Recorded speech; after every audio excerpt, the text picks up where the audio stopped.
மாலை வாங்கிட்டு வந்ததுதான் மிச்சம். ஜெயில விட்டு யாருமே வெளியே வர மாட்டேங்கிறாங்க. இன்னைக்கு விடுதலையே கிடையாதா?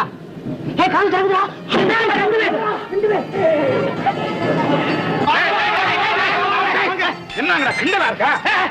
வாழ்க்கையில மாலையை பார்த்திருப்பியா? போட்டா பேசாம போட்டுக்க. நான் ஒன்னும் அரசியல் கைதி இல்லடா. நாங்க அப்படி ஒன்னும் தப்பா நினைக்கல. நான் கொள்ளை அடிச்சிட்டு ஜெயிலுக்கு வந்தேன். அப்படிப்பட்டவங்க தான் எங்களுக்கு தேவை. சார் எப்படி கள்ளச்சாராயமா? அது எப்படி அவ்வளவு கரெக்டா சொல்லிட்டேன்? உன்னால வேற என்னடா முடியும்? என்னங்கடா ஜெயில இருந்து வந்தவனுக்கு மாலையை போட்டு வரவேற்பு பாராட்டு என்னடா? இத பாருங்க, நீங்க எங்க கூட வரீங்க. எதுக்கு? வேலை செய்ய. நீங்க ஒண்ணு எங்களுக்கு வேலை தர வேண்டியதில்லை. பட்டம் வாங்கிட்டு காலேஜ் விட்டா வெளியே வர்ற, ஜெயில விட்டு வர்ற, உனக்கு வேற வேண்டாம் வேலை தருவான். நாங்க கேட்கறதெல்லாம் கொடுப்பியா? சேர்த்து புத்தி இந்த கேட்டோட விடுவியா? டேய், தேவை பூர்த்தியானா அப்புறம் ஏன்டா திருட்டு? வாங்கடா வாங்கடா வாங்கடா.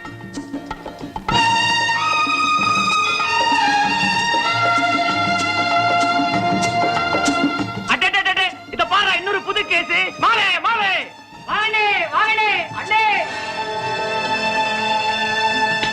எங்க அப்பா இருப்பா இவரு.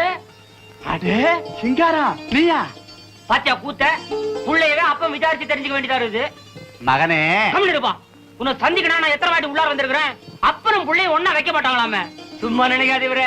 கடப்பாறையால ஒரு ஆள் அடிச்சு கொண்டு உள்ள போயிட்டு வந்தவரு. அட அதெல்லாம் ஏன் பாய்ப்பா? பாபா சரி பாபா வந்து அவுத்து விட்டோட ஷோகாத்துலி நோடியாரிய. சரி வா.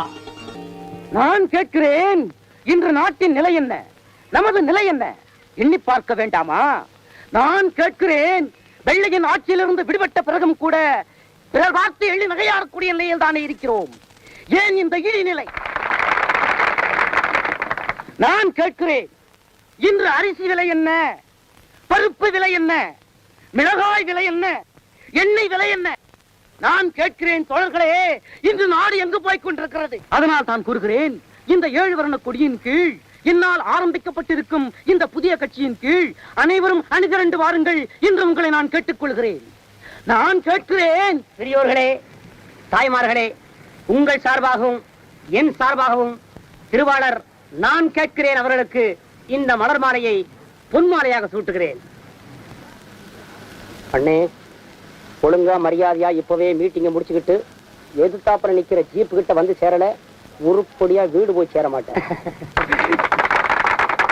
பெரியோர்களே, தாய்மார்களே, அடுத்த கூட்டத்திலே பேச அவசர அழைப்பு வந்திருப்பதால் என்னுடைய உரையை முடித்துக் கொண்டு விடைபெறுகிறேன்.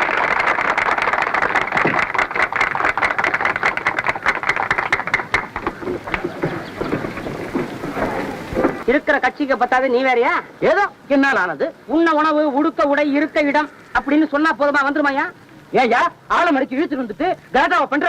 எனக்கும் கை இருக்குயா? ஆஹா, உனக்கு வாய் தான் இருக்கு நினைச்சேன். கை வேற இருக்கா? கை இருக்குல்ல, வேலை செஞ்சு படைக்கிறதானே? முடியாது. ஏன் இஷ்டம்? எங்களுக்குன்னு ஒரு இஷ்டம் இருக்கு தெரியுமா? ஏயா வெட்டித்தனம் பேசிட்டு உருப்படியா ஏதாவது வேலை செய்யா? முடியாது. முடியாதா? அண்ணே வரீங்களா? வந்துடுறேன் வந்துடுறேன். ஏறுங்க அண்ணே.